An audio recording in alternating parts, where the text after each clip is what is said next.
आज पहिला day night आणि पहिला अर्धशतक ठोकतोय पहिल्याच सामन्यामध्ये तो धरण्याचा हा बलवान आशिष पाटील असताना पुढे सरसावत वेलकम सिक्स कव्हरच्या वरून सुरुवात चांगली समोर ठेवला बॅटच्या मधोमध that is a use six strike रेनला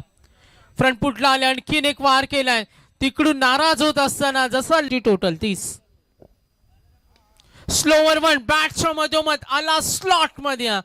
आणि स्वागत आहे आणखीन एक तुफानी पलटवार आशिष खेळतोय आणखीन एक shot like that no chance करताना गोलंदाजांना चारी मुंड्या चीत करतोय आणखीन एक षटकार आतापर्यंत 2 सिक्सेस आणखीन एक धमाका 47 किरणचं आव्हान त्याला दाखवून देत असताना मी थांबणार नाही 6 कॅल्क्युलेशन 89 आणि 90चं टार्गेट पहिल्याच सामन्यामध्ये महागुरु साई आपण पाहिलं 90चं टार्गेट